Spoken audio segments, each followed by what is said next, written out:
Our next question is for Bob Corker, and it is from Paulina Medeiros. How do lobbyists influence you? If they have no influence on you, why do you meet with them and accept their money? You know, I meet with everybody. Thank you. I've met with people all across the state of Tennessee, and certainly special interests are a very, very, very small amount of the contributions that take place, and in my campaign anyway. One of the things you find in this arena is there are a lot of companies like FedEx, that happens to be the CEO is actually supporting me in this race. Companies like happen to exist right here in the state of Tennessee, and they hire people to be their government relations people, to talk to you about issues. I'll meet with anybody that it takes to actually solve the problems that our country is dealing with. I think the people here in this community and all across the state of Tennessee have seen me as somebody that is incredibly independent, somebody that has the ability to work with others to create a vision, and then put those things in place to actually solve the problem. That's what I want to take to the United States Senate. That's why I'm running for this seat, and that's why I ask you for your vote tonight. Mr. Ford, 1 minute. The only lobbyists in the congressional office over the last 10 years have been the people of my great city, of the 9th District of Tennessee. They gave me a voting card when I got there. Most people go give their voting card to the oil and gas, pharmaceutical, unions, or their party. I gave it to none of those. I kept it right in my pocket. My opponent, I know why he's a little nervous about this one. The Oil and Gas Institute in Washington labeled him their greatest and best advocate. That's not what we need more of in the United States Capitol and the United States Congress today. I make one other point on my opponent's point about me and a point about his success here in Chattanooga. I give him credit for the things he's done here. But one thing I've noticed, he loves to take credit when things go well. But when taxes were raised and were never cut, when cops got their salaries froze and firefighters too, and I'm happy to say the Chattanooga Police Lodge endorsed me. Fred Smith gave me a little money and held a fundraiser for me as well, Mayor Corker. The fire department here endorsed me. The state firefighters endorsed me. I'm just a believer that you got to be willing to work with people, be honest with people, and take the good with the bad. When 911 collapsed, couldn't find it. When he raised his salary and cut everybody else's, he had an excuse for it. I need to stop you. Got to take credit and take the responsibility. Moving along, as well. our next question is for Harold Ford, and it is from Jackie Bertell. Jackie Bertell. Congressman Ford, in recent years, Tennessee has ranked high in terms of transportation and highway development, and poorly for education on a national scale. If elected, what steps are you planning to take to raise Tennessee's ranking in education? Young lady, what's your last name again? Bertell. Bertell. I'm a little slow. Is that with a B, like boy? B-R-E. Yes. Yes, ma'am. Miss Bertell. Our nation, almost 50 years ago, with the help of a president named Eisenhower and a young Tennessee senator named Al Gore Sr. The president was Republican. The senator was Democrat. They came together and realized that an interstate highway system would be enormously important to America's growth and development. It would connect our country and allow commerce to occur between states far west, states out east, states up north, and states down south. We need a similar kind of approach when it comes to education. Without a doubt, our greatest competitors in Asia, China and India, they're not playing for second place. They want to beat us economically. They even want to challenge us militarily, I think China does. It's another conversation. The reality is, for us to win, we've got to ensure that you have the best opportunities and best chances. My opponent's party over the last 6 years has made Pell Grants more expensive. My opponent's party over the last 6 years has made it harder to hire new teachers. And my opponent's party passed the No Child Left Behind Act, which I worked on and was promised that it would be funded at a certain level, to only find that it was funded at half the level that we promised, leaving local school systems, local principals, and teachers with the task of trying to make up the difference.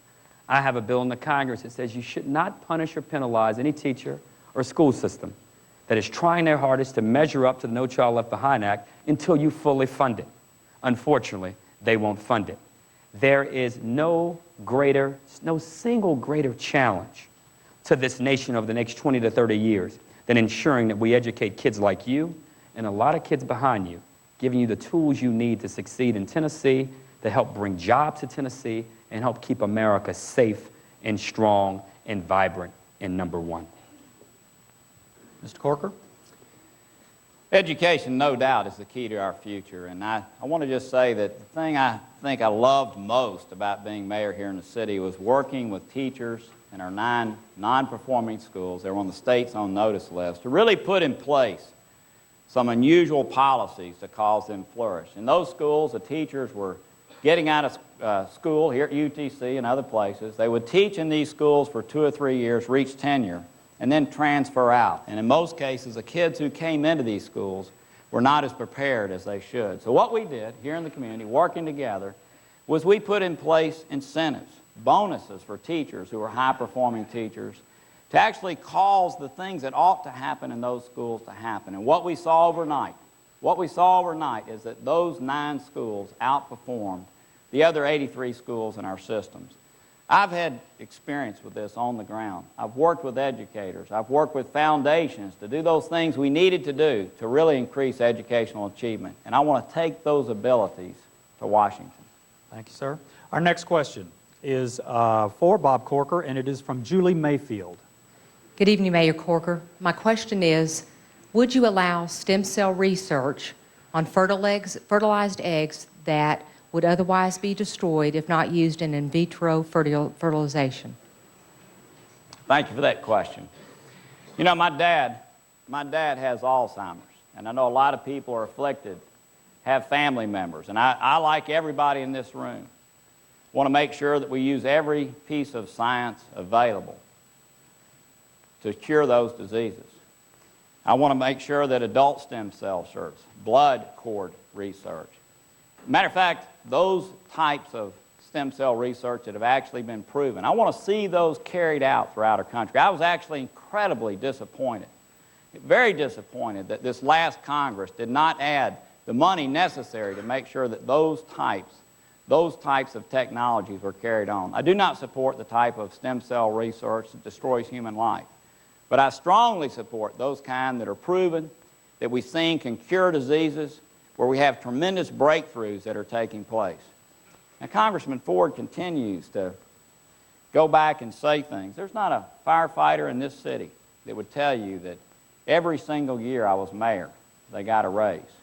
Matter of fact, the head of the FOP and the fire chief, while I was here, both have come out and said that the claims that my opponent made were not correct. I didn't make my own pay raise. It was tied to our county executive's raise, and everybody in this community knows that. I'm really disappointed that Congressman Ford continues to talk about my college roommate and the way that he does, somebody that runs a retail operation that has nothing whatsoever to do with the price of oil. And I think it would actually be somewhat scary to have someone like him involved in energy policy that doesn't even understand the relationship that exists between a retailer and somebody who drills for oil. But you went to that lobbying issue.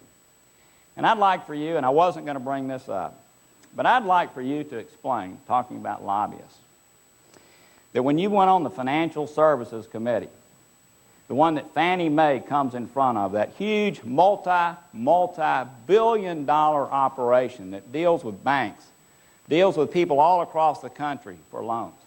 Why was it that within 60 days, your dad became the registered lobbyist for Fannie Mae to lobby you in Washington on that committee? And why was it, with all the things that have happened with Fannie Mae, all the irregularities, all the billions of dollars that have been lost, why is it that you continued, while you were on that committee, to talk about what a wonderful job they've been doing? I didn't want to bring that up, but you continue to distort. And I just would like for you, if you would, to answer that for all of us here tonight.